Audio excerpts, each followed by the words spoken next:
Dans un premier temps, donc, cet individu qui était placé depuis déjà de longues années en établissement psychiatrique, on y reviendra par la suite, s'est emparé de 2 couteaux de cuisine qu'il y avait à l'intérieur de l'unité psychiatrique, a menacé les personnels.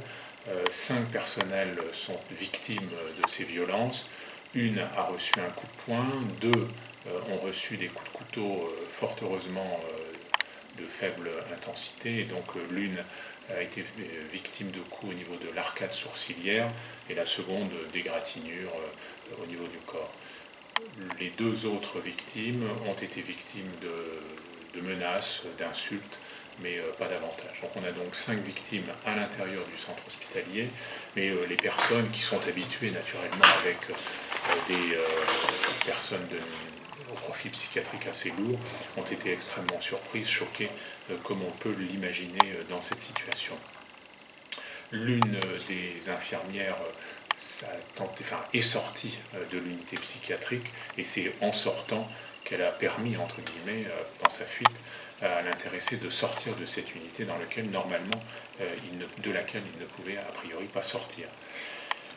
Il s'est porté donc à l'extérieur de l'établissement hospitalier en proférant, en menaçant et autres. C'est la raison pour laquelle les services de police, qui ont été immédiatement informés par l'unité psychiatrique, sont venus en nombre d'ailleurs relativement important, puisqu'on a 3 unités de police nationale qui sont venues, 3 équipages de 3 personnes, et un équipage de police municipale se sont portés à proximité du centre hospitalier de Corbeil.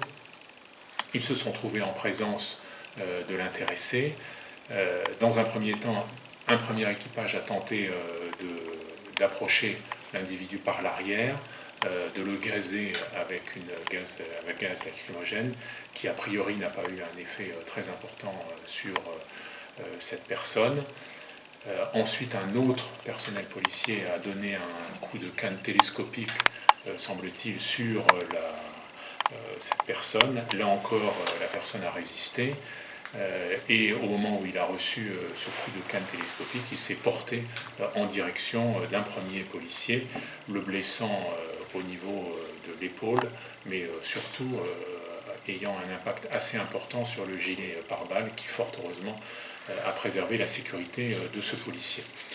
Dans un deuxième temps, donc, les faits se sont poursuivis, et alors que les unités tentaient à nouveau de ceinturer l'intéressé, il réussissait à se libérer, et au moment où il se libérait d'une emprise des services de police, il se projetait sur un deuxième policier, et le policier, se sentant menacé, a priori tirait donc 2 balles donc de son revolver, ou de son pistolet. Je ne connaîtrai pas exactement la nature de l'arme en l'état. Il tire 2 balles, et l'individu donc est décédé des suites de ses blessures dans les minutes qui ont suivi. Pas immédiatement, il a été transporté à l'hôpital, il est décédé dans les minutes qui ont suivi. C'est un individu donc qui était hospitalisé au centre hospitalier de Corbeil depuis de longues années, mais dont la mère habite sur Corbeil-Essonnes.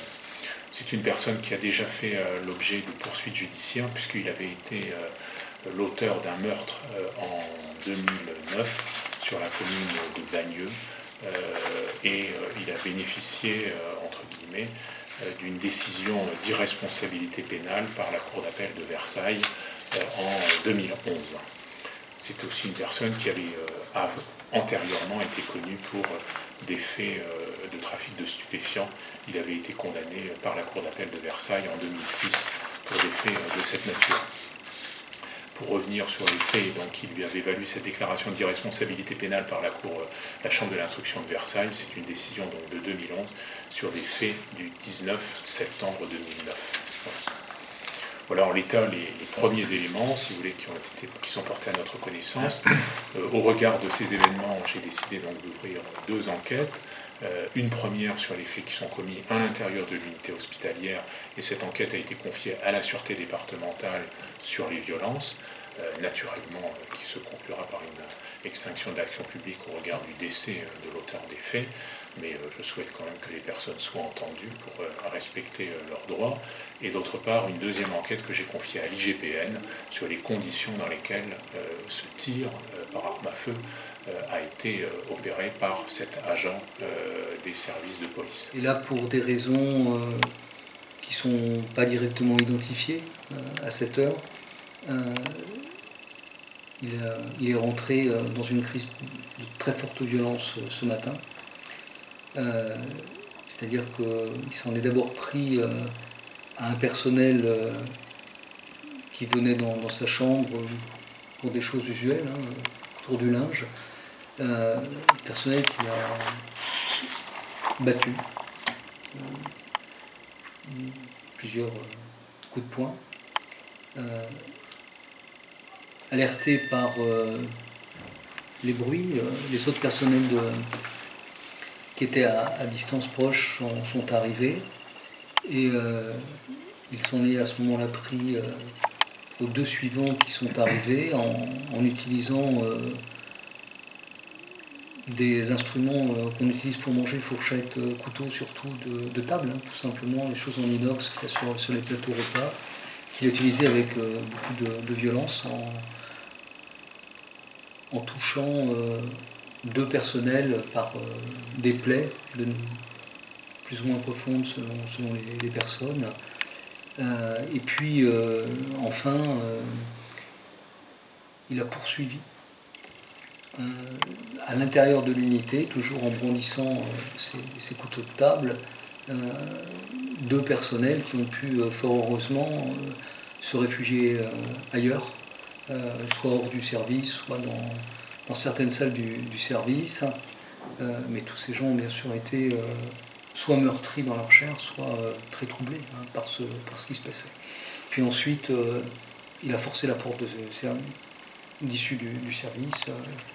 Notre service de sécurité qui a été immédiatement alerté n'a pas réussi à le rattraper dans sa course et a prévenu les forces de police dès qu'il a passé l'enceinte de l'établissement, c'est-à-dire très rapidement.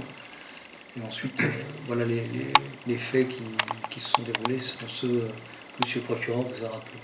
Voilà à peu près pour ce qu'on peut dire sur ce qui s'est passé au niveau de l'hôpital.